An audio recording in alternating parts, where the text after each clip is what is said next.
Allez, c'est l'heure de nos Market Movers avec Mathieu Driol qui est en plateau avec nous. Bonjour Mathieu. Bonjour Vincent. Analyste senior chez Day by Day. C'est la hausse aujourd'hui, en tout cas en ce début de séance. Et on va commencer avec la plus forte hausse du CAC 40, Bouygues. Oui, plus de 98,3% ce matin sur des nouveaux plus hauts annuels. En tout cas, on s'approche des plus hauts de 2000 à 44,09. C'est d'ailleurs la cible de ce mouvement. Mouvement, vous voyez, qui avait corrigé jusqu'au support majeur à 39,60. Gap haussier ce matin.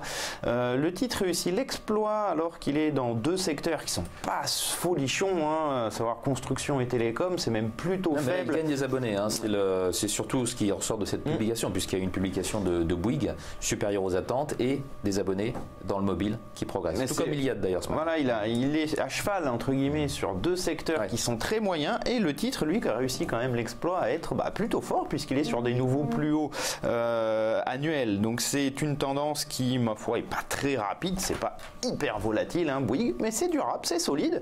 Et en tout cas, on se dirige vers 44,09 pour l'instant. Dans le sillage de Bouygues, on a Vinci. Voilà. Dénominateur commun, le BTP. Oui, exactement, qui elle aussi est en tendance haussière. Alors on voit une correction entamée après le 9 novembre avec une bougie où on avait ouvert très haut, 86,73 sur des nouveaux plus hauts annuels avant de corriger et de revenir sur le ratio de 50% de retracement à 82,99. Ouverture en gap ce matin, peut-être suite effectivement aux annonces de Bouygues. En tout cas, la tendance semble reprendre après ces quelques jours de correction de la précédente impulsion haussière. Dans un tout autre secteur, on regarde Vallourec. Alors on regarde Vallourec, pourquoi? Parce que c'est quand même une histoire sacrément volatile. Ce titre avait très nettement rebondi depuis le 27 octobre, passant de, on va dire, 4,30 à plus de 5,30, donc 1 euro ma foi de hausse, ce qui est beaucoup. Et puis 7 euros de hausse, il a été reperdu en encore moins de temps, donc c'est une volatilité. Ça vaut combien là, Vallourec? Exact. Alors actuellement, elle est à 4,31, donc elle est quasiment revenue, elle est revenue à son point de départ. On voit notamment cette extraordinaire bougie, moins 10% le 10 novembre. C'est très spectaculaire. Ça prouve une chose, c'est que la dynamique plutôt baissière du titre depuis 2017, eh bien, elle n'est pas enrayée. Elle ne le sera qu'au-dessus de 5,30. Donc, sur un horizon de temps plus long terme, tant qu'on est sous 5,30, ça peut rester très volatile. On peut aller faire des plus bas. Ça ne pose pas de souci à cette dynamique.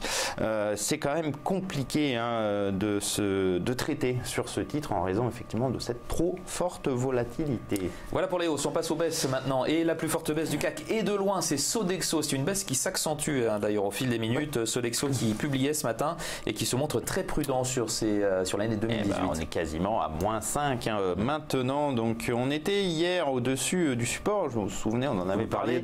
On en avait ouvert de Sodexo et d'Elior aussi. On avait ouvert en un petit gap haussier. Ce gap n'a pas tenu. On a d'ailleurs clôturé sur le support à 105,85, support qui est gapé ce matin. On enfonce le suivant dans la foulée. Alors ça vient mettre un gros bémol au retournement qu'on avait entamé à la fin août. On avait ici une belle dynamique baissière, une formation arrondie de retournement qui était très bien construite avec une succession de creux et de sommets descendants, de creux et sommets ascendants, et même une sortie par le haut du triangle. Mais le test de la résistance majeure et notamment de ce gap baissier très important à 110 a donné lieu à une première jambe de correction, et la deuxième qui est actuellement en cours vient mettre un gros bémol à cette figure de retournement. Le risque ici, c'est de se placer dans une configuration plus longue où on a une impulsion qui serait corrigée une première fois, une jambe de reprise, c'est de voir une seconde jambe de reprise baissière, donc de la taille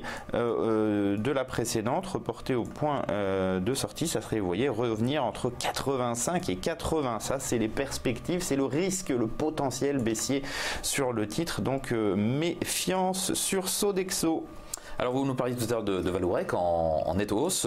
Pour Schlumberger, c'est l'inverse. Pourtant, on est dans le même secteur. Là. Alors on est dans le même secteur, et si on compare les cours, effectivement, vous voyez, depuis 2017, depuis début janvier 2017, c'est là aussi une tendance baissière, sauf que la reprise, la capacité des cours à rebondir depuis le support majeur à 52,40 a été relativement faible. Alors oui, on est quand même remonté à 59, on a pris 7 euros, donc une grosse douzaine de pourcents, ce qui est déjà pas si mal, mais on voit qu'on a dessiné quoi? quoi? Un plat au final. Donc c'est un plat. Un plat n'est pas une figure de retournement, c'est une généralement pause au sein d'une dynamique ici baissière.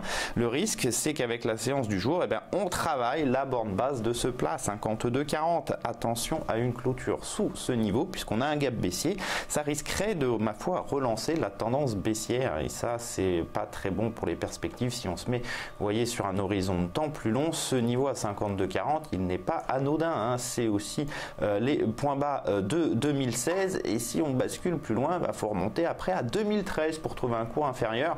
Donc on est sur un potentiel risque baissier. Vous voyez, si là je me mets sur une vision beaucoup plus longue, le risque, c'est que la réintégration ici de cette figure à moyen terme peut nous renvoyer sur le niveau fort suivant, 37. Alors attention, là aussi, pour l'instant ça n'est qu'un potentiel, mais vaut mieux peut-être pas rentrer long tout de suite. Parfait, merci beaucoup Mathieu pour toutes ces explications. C'est Market Movers, Mathieu Driol, analyste senior chez Day by Day. Très bonne fin de semaine à vous.